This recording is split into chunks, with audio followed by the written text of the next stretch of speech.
Good evening, good day, good morning, whatever time you're watching this. We are saying hello to you, and today we are having our very first talk show. So today we are having our psychologist, a guest who's going to share her story. So stay tuned and listen attentively and comment. Don't forget to subscribe. Thank you.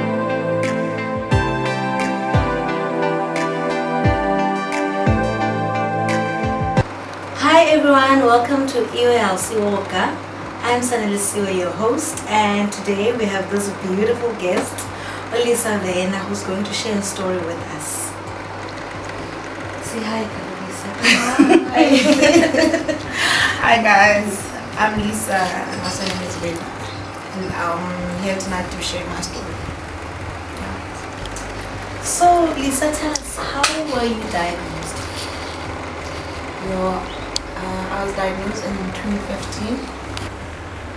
It all started when I was dating My other ex-boyfriend. When I wanted to end things because it was a very abusive relationship, and I felt that he was becoming a father more than a boyfriend. He was abusing me over and over again, but I stayed.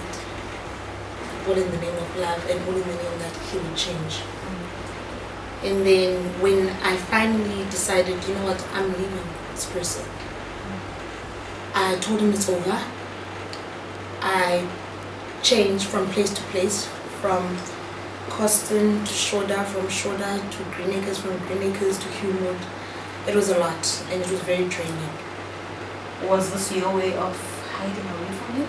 Yes, because he would go, when I was staying in Green Acres, he would go to Green Acres, and it was a girls' commune.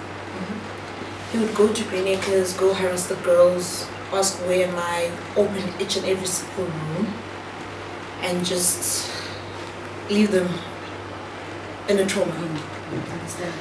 And then when he finally found me, and then he said, I can't remember what he said, but he took me to a car I didn't recognize because that was not his car. And then we argued, and then he said we should go to his place to talk about this because he still wants me to be in his life. And I told him, you know what, it's over. And he said he doesn't believe it because he knows me. He's got me by the palm of his hand. And I was like, no, I don't want anything to do with you. And then that's where the stepping started, from Humewood to New Brighton Beach until 12 midnight. And then from there he took me to his place in Shoda. And then that's where he started swearing at me, telling me that this wouldn't have happened if I agreed that we left in the first hour. And then I was like, oh, okay. And then he finished swearing at me, and then he was calm all of a sudden, telling me, you know what, I'm sorry, and all of those things. But I didn't say anything, I kept quiet and I was crying. And then he told me to sleep. And then in the middle of everything, that's when he started to do all sorts of things. That's when he shoved his penis in every place in my body that had a hole, except for my nose and my ears. I don't want to dwell much into it. But I managed to escape on the third day. I stayed there for 3 days. That was from the 27th of September 2015, 28th and the 29th. That's when I escaped. And then I called my aunt, and then my aunt went to fetch me. And then that's when I went to Medicross in Green Acres. And then that's when they said they can't stitch me because it's been 3 days already, but the wounds are not septic, but they were deep. And then they treated me, and then I went to the police station. That's when I opened a case. And then after that I went home to my aunt's place in Bridgewood. And then after that I went home to East London. And then when I went home to East London, that's when my mom came. Okay. And then I felt so hopeless, and I was very vulnerable at the moment. So at home, I wouldn't be able to be alone in the room. I wouldn't be able to be in a dark room. I I didn't want the kids to make a noise, like my nieces and nephews. And then I would just snap. And then that's when my mom and aunt sat down together, and then they came to me. We have this idea. Why don't you go see someone? It might not be us. Maybe there are things that you want to share with us, that you would share with a stranger. Yeah. And then I agreed. Yeah, I bring it up. But I only went for like 2 to 3 days, I think, the first time. And then that's when I decided, you know what, And then when did you go again? When did you start the treatment? I started treatment on, I think I went again after the 3 days. I think I went a month later. And then I started treatment, but I didn't take it the way I was supposed to. And then I started going out just to forget. Because that's what I thought, that I'm going to forget everything. That's when I started to go out often, and that didn't sit well with my mom. Yeah, because I was going out every weekend, thinking that things will be fine. You know what, I'm a big girl, I can take care of this. You find comfort in alcohol. I thought it was my coping mechanism. And then after that, I had to. I had to start coming back to PE again to help my detective with the case. And then he was only arrested on the 5th of October 2015. And he was arrested in a very funny way, but I felt okay. We had to trick him because he was sending me SMSs all the time and I wasn't answering. And my detective said to me that I mustn't change my number because they want to get hold of me. That's when I came to PE and then I helped them, and they said that I must set up a date with them at Wimpy in Green Acres, and that's when he came, and then that's when they took him in. But that was the most draining moment of my life because he was saying things that he didn't do anything, I'm his girlfriend and he loves me and whatnot, and then okay, that was it.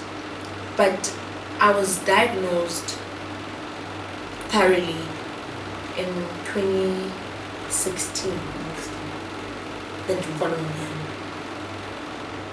And then I started seeing a psychologist like regularly. What exactly were you diagnosed with? I was diagnosed with major depression because I wasn't coping at all. I thought I had everything together, going out and then being at home, no, I had everything. But in 2016, that's when I broke down. I wasn't coping at all. At some point, I started doing drugs. But it wasn't a thing of very often. I didn't do it very often. Every now and then. But I did it, but I think I did it for a month or so. But my mom could notice the change. And then I confessed, you know what, I think I'm not coping. That's when I asked my family to take me to a rehab. Then I was taken to a rehab. And then I stayed there for 3 weeks. And then after that, I was fine. And then this year, in 2019, I was raped again on the 11th of April 2019. Same one? No. Okay. I've never seen those 3 guys. I've never seen the guy that was the master of everything. I've never seen him before. I've been trying to look around for him, but with no help. And then I feel like my detective is also not playing his part. It's a very draining in my life. But that's when I lost it again. I started labeling myself, you know what, I think I deserve this. It's going to be part of my life. This is what happened. That's when I had a breakdown. But with the help of my fiance, he's very supportive. Was he in the picture at the time? Yeah, he's been in the picture since 2016 September. Okay. And then it took me, I'm in his medical aid. So he sat me down like, babe, don't you wish to go to a psychiatric hospital? I said, yes, I feel like I want to go. Even my psychologist and my psychiatrist. Because I see them like once once a month or once in 2 months. So that's when I went to Sunnyside, and then I started getting counseling and everything. It's not an easy journey. I still get triggered. But, and then when I get triggered, everything comes back. But now, where I am in my life, I feel like it's getting better. Slowly. Because I'm taking my medication, and I go to counseling, and I go see my psychologist and my psychiatrist. And now I don't feel like I need to take my medication like now, because firstly I would want to take my medication on time, but now I can go with an hour without taking my medication, and then I'll be fine. But I still get those anxiety attacks, But your treatment and your sessions are helping. yeah, they help me a lot. Okay. So what else do you do for coping besides the treatment and the sessions? Is there anything else that you do?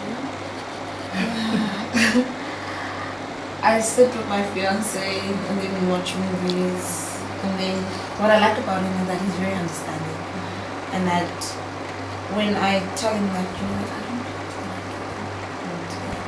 Makes you quiet. but he's not gonna shut me up like, okay, she doesn't want to We'll be quiet together. I'll be like, no, it's fine, you can keep that next to you. It's And I'll be fine. quiet as I'll well. be quiet as well next to you. But you find out that he's gonna be quiet for like 5 minutes, and then he's gonna be like, babe, I feel like we should watch a movie. I feel like we should have ice cream. I feel like we should have chocolate. I love chocolate. It's also a coping mechanism for me. Yeah, I think that's how I cope. And everything else that has happened, how has it affected every other relationship? Has it been easy?